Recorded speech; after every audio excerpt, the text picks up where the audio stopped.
kitchen clock is ticking backwards now. A sudden chill inside the summer heat. There is a logic that I can't allow beneath the pavement of a quiet street. It's a strange kind of world. Gravity is losing its hold. It's a strange Chapter 1. The Corpse Outside the Window. The rain had been falling since before sunset, hard enough to erase the road and turn the trees into black smears beyond the lantern glow.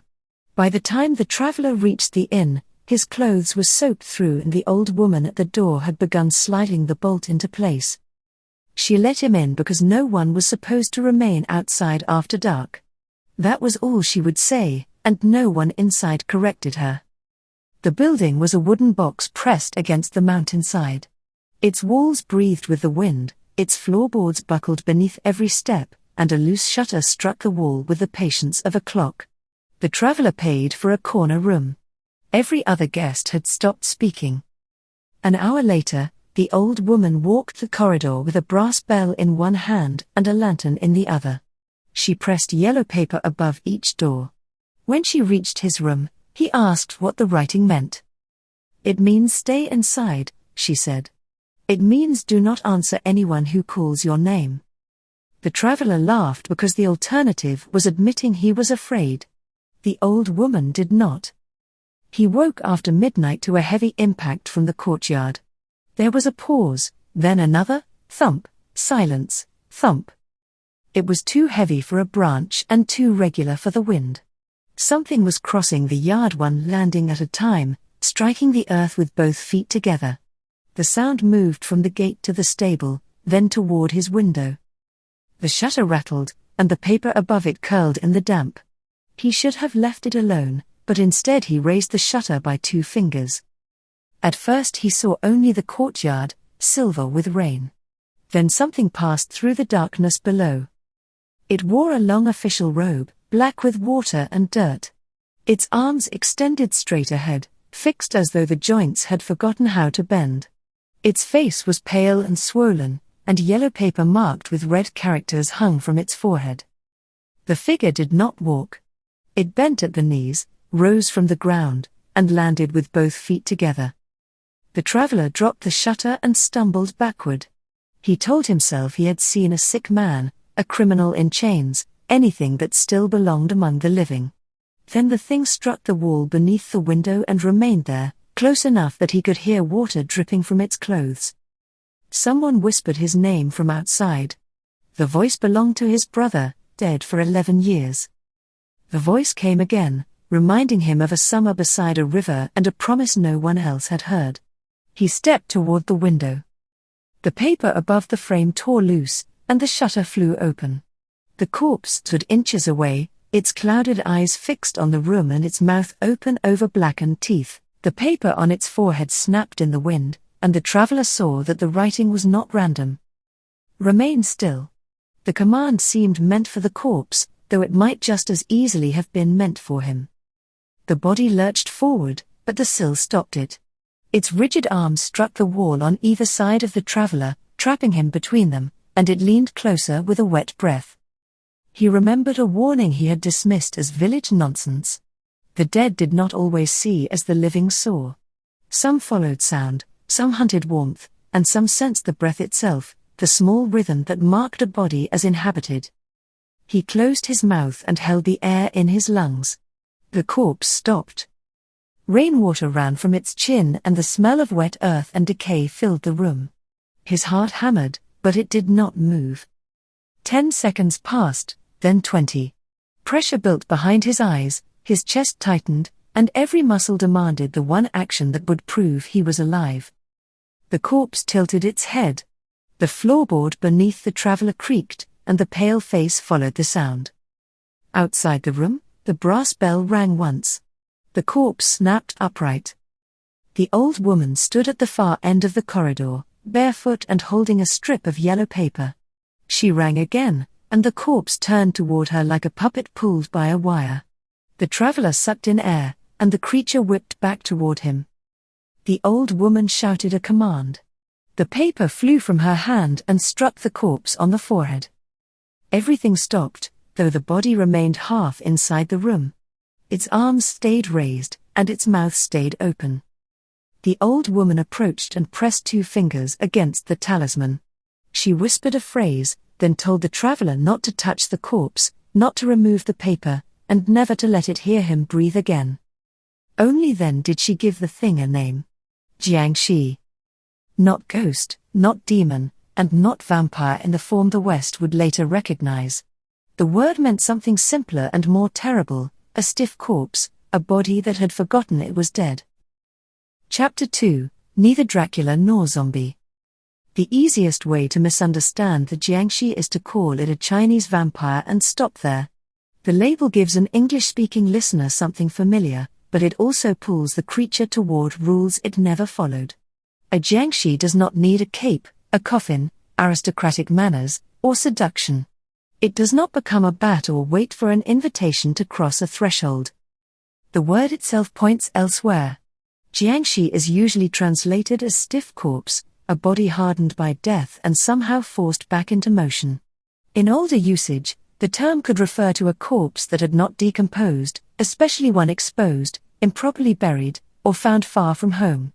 Stories eventually asked, what if that rigid body moved? That is why the creature travels as it does.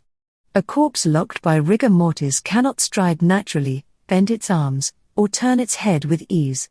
If it moves at all, it must move badly. The zombie comparison also fails. A zombie is usually a ruined appetite, driven by infection, sorcery, or hunger for flesh. The jiangshi is often more intact. It may still wear the clothing of its former station, and its body may remain strangely preserved. The body has returned, but the person may not have. Its hunger is different as well.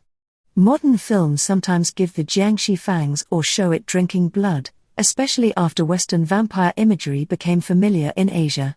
Earlier traditions more often describe the corpse draining qi, the vital energy separating the living from the dead.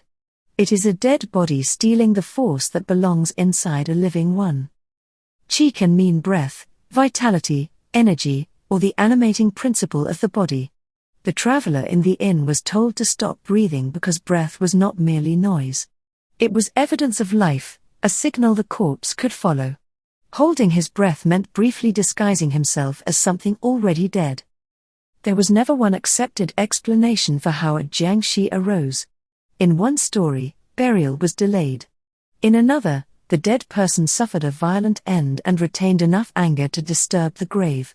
A corpse might be struck by lightning, inhabited by a wandering spirit, exposed to moonlight, or animated by a ritual performed incorrectly. Some tales blame a cat leaping over the body. Others suggest the soul divided at death, leaving an earthly portion clinging to the flesh. These causes contradict one another, but folklore grows through accumulation rather than agreement. Every region adds a warning, and every generation reshapes the creature to fit its fears. The result is not a clean rulebook but possibilities surrounding one central violation: the dead body has failed to remain where it belongs. That failure mattered in a culture where burial was not simply disposal. The body remained connected to family, ancestry, place, and obligation. An abandoned corpse or a body left far from its ancestral home represented a broken relationship between the living and the dead. The official robes seen in later stories and films are associated with the Qing dynasty, but the clothing is frightening because someone once occupied a recognizable place in the world. The face has emptied, yet the social shell remains. That makes the jiangshi less romantic than Dracula and more personal than a crowd of zombies. Dracula is an outsider entering the community. Zombies are usually the community collapsing at once. The jiangshi is one body that should have been mourned, transported, buried, and remembered correctly. Its return exposes a failure belonging to the family, the village, or the ritual specialist maintaining the boundary. Even the paper talisman on its forehead is often misunderstood. It is not decoration announcing that the monster is Chinese. Written charms could carry commands, protections, invocations, or a ritual master's authority. Placed on the corpse, the paper represents an attempt to control what has escaped control. It tells the body what it must do. That distinction gives the creature its strangest quality. A vampire is destroyed. A zombie is put down. A jiangshi may instead be restrained, redirected, or returned. The goal is not always to defeat the dead but to complete the unfinished work surrounding them. Before the hopping corpse became a movie monster, it was a problem of improper endings. Someone died badly, too far away, without the correct rites, or under circumstances that left the body unsettled. The horror began after death, but its cause belonged to the living. In the mountains, where roads were narrow and families still expected their dead to come home, that cause led to one of the strangest occupations ever attached to a legend, the men set to drive corpses through the night. Chapter 3: The Dead Must Be Brought Home. In the mountains of western Hunan, death could create a problem measured in hundreds of miles. A laborer might leave his village for a mine, a military unit, a river port, or a distant city. If he died there, his family faced more than grief. They had to bring him home. Burial in ancestral ground mattered deeply. A body left among strangers had been separated from its family and from the landscape to which it belonged. Yet transporting a corpse over steep roads was expensive, dangerous, and sometimes impossible. Heat accelerated decay, inns might refuse a funeral party, and narrow paths left little room for coffins or carts. From that practical difficulty came the legend of the corpse drivers. They were said to be ritual specialists who traveled only after sunset, guiding the dead through remote valleys while ordinary people slept. A procession might include 2 living men and several corpses dressed in long robes, each with a paper charm fixed to its forehead. A bell warned travelers to clear the road and families to bring children and animals indoors. The corpses did not walk. They advanced together, rising and falling as though pulled by the same unseen force. Their arms stretched forward, their heads sagged beneath broad hats, and their feet struck the earth in a single unnatural rhythm. The driver at the front rang his bell and called commands into the dark. Another followed behind, watching for a fallen charm or a body that had slipped out of line. Before dawn, the procession stopped at hidden lodgings where the corpses could be kept away from sunlight and curious eyes. Legends also described apprentices being tested before they were trusted with the work. A master might send a student into a cemetery at midnight, require him to carry a heavy load across difficult ground, or order him to retrieve an object without looking behind him. Courage mattered, but so did balance, strength, and obedience. In the supernatural version, the specialist restored just enough movement to complete the journey. He did not bring back the person or return the soul. He commanded an empty body for a limited purpose, controlling it with charms, bells, and ritual words. Once the corpse reached its home, the charm was removed and the body became still again. That made the corpse driver both protector and threat. He helped families complete the proper rites, but he also knew how to make the dead move. If his concentration broke or a talisman fell away, one of the bodies might escape his control. The man hired to prevent a haunting was always close to causing one. A more practical explanation proposes that corpses were tied upright to long, flexible bamboo poles carried by men at the front and rear. As the bearers walked, the poles bent and rebounded. From a distance, especially by lantern light, the bodies would seem to hop under their own power. Long robes could hide the supports, broad hats could conceal the faces, and the warning bell would discourage witnesses from approaching. It is an ingenious theory, but not proof. Moving several bodies upright across mountain roads would have been awkward, and modern demonstrations cannot establish that large processions regularly traveled this way. Other explanations are less dramatic. Bodies may have been carried in coffins at night because the air was cooler, packed with preserving materials, or even dismembered for transport and reassembled before burial. Families receiving the dead might not have been told every physical detail. A ritual specialist could offer secrecy, dignity, and a story easier to bear than the realities of moving a corpse over great distances. The legend survived because no single explanation replaces the others.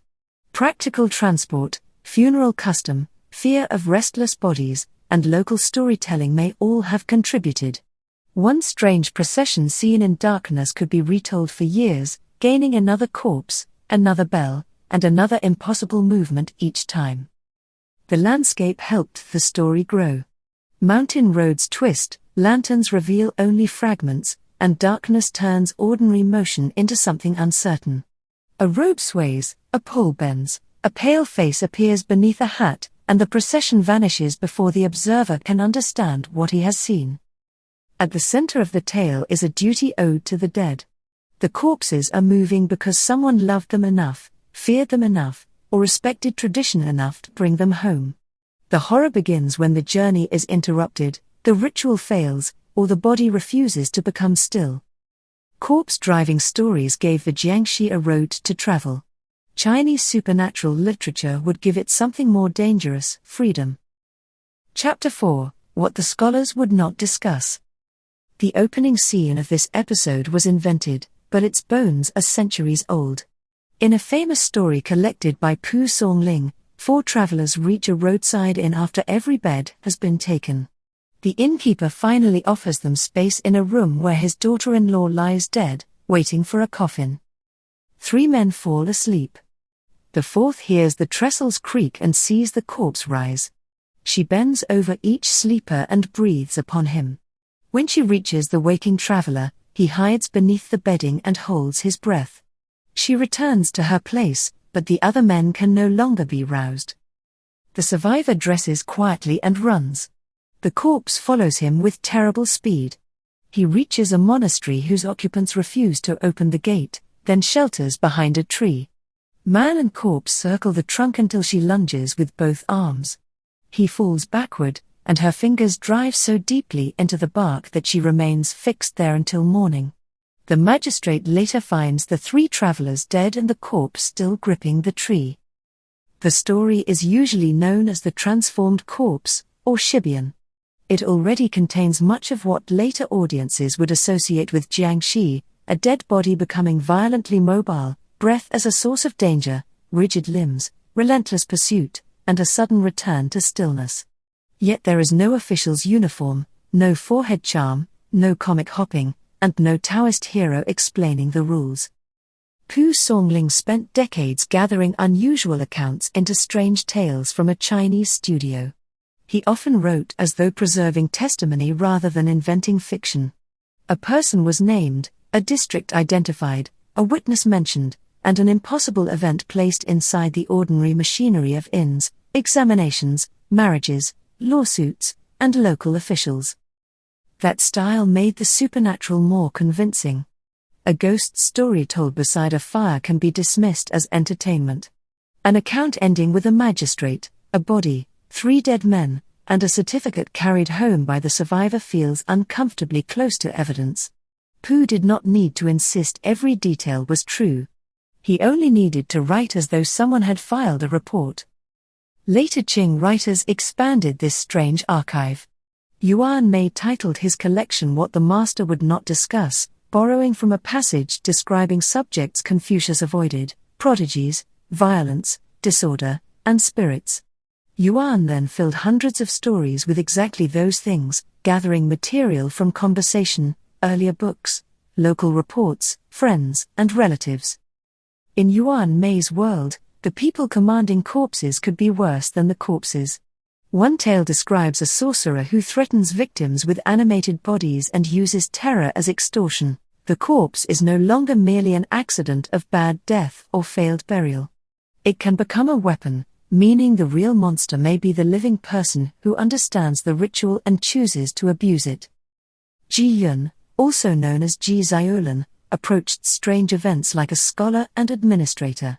His notes of the thatched abode of close observations assembled roughly 1,200 accounts, many attributed to named friends and officials.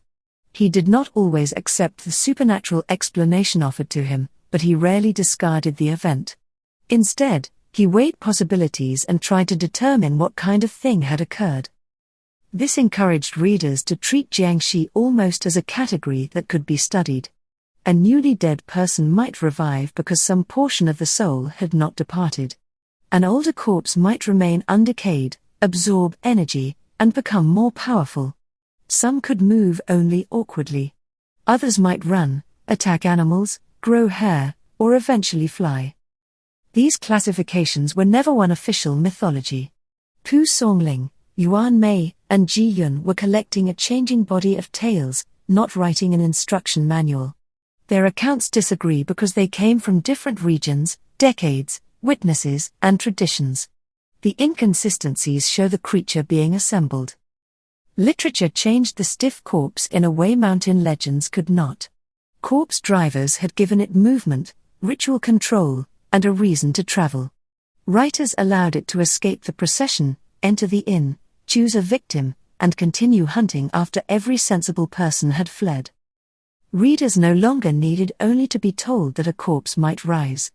They wanted to know what caused it, what it could become, and how anyone unfortunate enough to meet one might survive. The proposed answers involved mirrors, bells, blood, wood, rice, sunlight, animals, and written charms. They contradicted one another, but agreed on one point: when the dead began moving, preparation mattered more than certainty. Chapter 5: How to Stop a Hopping Corpse. Once writers allowed the jiangshi to leave its grave and pursue the living, another question became unavoidable. What could stop it? There was never one answer. Its defenses came from religious practice, household custom, folklore, literature, and eventually Hong Kong cinema. They do not form one ancient system, but a toolbox assembled over centuries. The most recognizable object is the yellow paper charm fixed to the corpse's forehead. In popular imagery, one strip halts a jiangshi in mid-leap. The charm belongs to the broader tradition of fulu, written talismans carrying ritual authority through characters, diagrams, seals, and invocations. The paper is not powerful merely because it has writing on it. It must be prepared and used by someone with the proper knowledge. Depending on the story, it may immobilize the corpse, command it to follow, or restore control after it breaks loose. Removing it does not kill the jiangshi. It cancels the order. The corpse is therefore not always an enemy to be destroyed. It is matter that has escaped its assigned condition. A ritual specialist places it under authority, then returns it to the grave. Bells serve a related purpose. They warn people away from a funeral procession or guide corpses traveling at night. In movies, a handbell turns a row of jiangshi into obedient followers. Mirrors and peachwood came from wider traditions of protection. A polished surface could reveal a creature's true condition or reflect harmful influence away from the living. Peachwood repelled malign forces. Neither defense was invented for the hopping corpse, but both entered its mythology. The rooster's cry marks another boundary. Night belongs to concealed things, while the first call announces the sun. In stories collected by Yuan Mei, evil beings withdraw at the rooster's call. Other remedies are more physical. One account recommends driving 7 jujube seeds into points along a corpse's back. Fire destroys a body that cannot be restrained. Animal blood may be mixed with ink or applied to thread, weapons, or charms. Then there is glutinous rice, the defense most viewers remember after the paper charm. Tossed onto a jiangshi, it burns or repels the creature. Pressed into a wound, it may draw out the corruption left by a bite. Ordinary rice will not do, a distinction that becomes suspense and comedy in Mr. Vampire. Claims that sticky rice was always a universal remedy should be treated cautiously. Rice carried ritual importance, and older tales associate grains with protection from dangerous corpses. The elaborate rules familiar today owe much of their consistency to 20th century entertainment. Cinema made scattered materials behave like technology. The same is true of holding one's breath. It appears in older corpse stories, including the traveler who survives by hiding his breathing from a risen body. Films turn it into a rule: the jiangshi cannot locate anyone who suppresses the sign of life. Survival depends on an action the body cannot sustain. Another popular obstacle is the raised wooden threshold. A corpse with stiff legs cannot step over it, so the barrier keeps the creature outside. Thresholds could protect a household boundary, but the rule also works as comedy. The jiangshi can cross miles of darkness yet be defeated by 6 inches of carpentry. Taken together, these defenses can look random: paper, bells, mirrors, wood, birds, seeds, blood, breath, rice, and sunlight. Their shared purpose becomes clearer when we stop treating the jiangshi as merely an animal with weaknesses.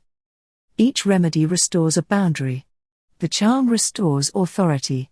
The bell restores direction. The mirror distinguishes truth from disguise. The rooster separates night from day. The threshold divides home from wilderness. Rice and blood place living vitality against a body dominated by death. Fire ends the corpse's ambiguity. Western vampire stories often ask which weapon will destroy the monster. Jiangshi stories more often ask which rule has been broken and how it can be imposed again. The body must stop moving.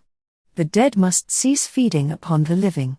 The household must close itself against intrusion, and the night must surrender to morning. By the 20th century, filmmakers inherited this arsenal without keeping its origins separate. They combined funeral belief, Taoist imagery, martial arts, folk medicine, stage magic, and whatever produced the best gag or fight. Every confrontation became part exorcism, part puzzle, and part acrobatic accident. That transformation gave the corpse a second life. The charms and rice made audiences laugh, but they also made the creature instantly recognizable. All that remained was for one film to turn a regional revenant into an international star. Chapter 6: When the Vampire Became Funny.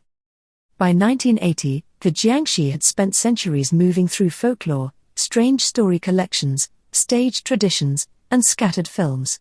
What it had not found was the combination that would make it one of East Asia's most recognizable monsters: horror, martial arts, ritual spectacle, and people falling over furniture.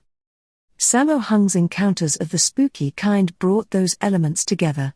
Hung plays a working man drawn into a plot involving sorcerers, possession, ghosts, and an animated corpse. A rigid attacker advances in blunt jumps while the living hero bends, ducks, scrambles, and improvises. The comedy does not remove the fear. It sharpens the difference between the bodies. The hero is flexible but vulnerable, while the corpse is awkward but almost impossible to discourage. A monster that cannot walk naturally is funny until every ridiculous leap brings it closer. The defining explosion came 5 years later. Ricky Lau's Mr. Vampire arranged jiangshi legend into a form audiences could recognize immediately. A corpse is unearthed after an inauspicious burial, revives, and begins spreading death while a Taoist master and 2 unreliable pupils attempt to contain it. The film makes room for fights, jokes, ritual preparations, ghostly seduction, police confusion, and genuine menace. Rice, breath-holding, charms, bells, swords, and ritual gestures become an action vocabulary. The audience learns the rules while watching characters misunderstand them. At the center is Lam Ching-ying as the stern priest usually called Master Cow or Uncle Nine. He treats impossible events as professional problems, allowing the students to panic and create chaos without turning the supernatural world itself into a joke. Lam became inseparable from the cinematic jiangshi hunter. With dark brows, controlled movements, ritual knowledge, and permanent impatience, he looked like a man who had spent years cleaning up disasters caused by corpses and fools. Audiences recognized the master before he performed a spell. Mr. Vampire became one of Hong Kong's 5 highest-grossing films of 1985 and triggered sequels and imitations. Later films added jiangshi families, child corpses, rival priests, ghost romances, police stories, and elaborate magical battles. The creature spread beyond Hong Kong. Taiwanese productions placed children at the center, making the jiangshi frightening enough for suspense but familiar enough to become a mascot. In Japan, it became the kainshi and entered television, toys, and games. Success fixed the monster's image.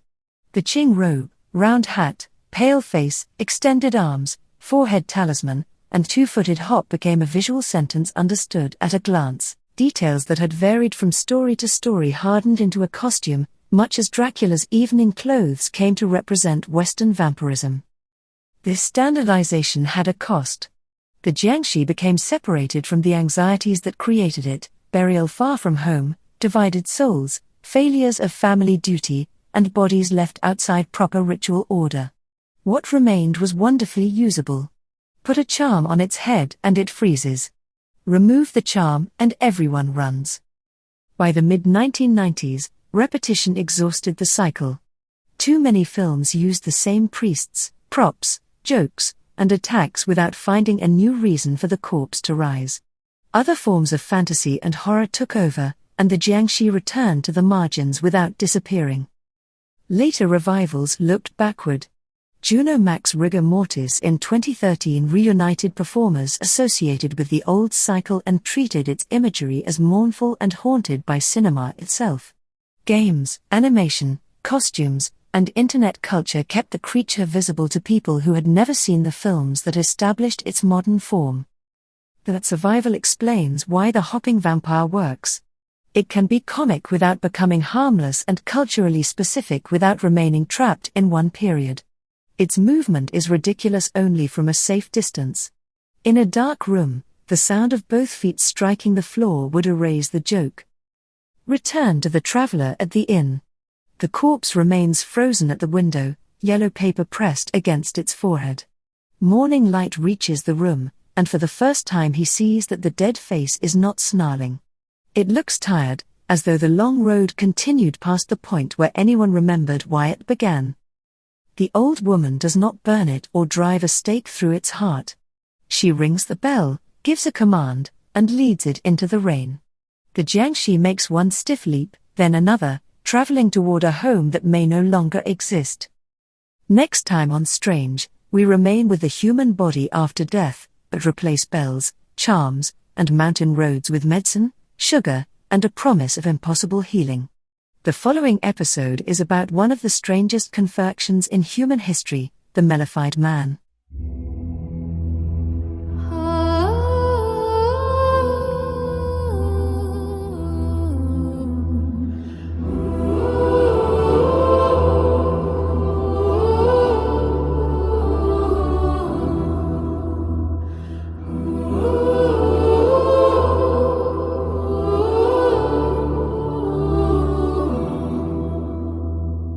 The kitchen clock is ticking back.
It's a strange kind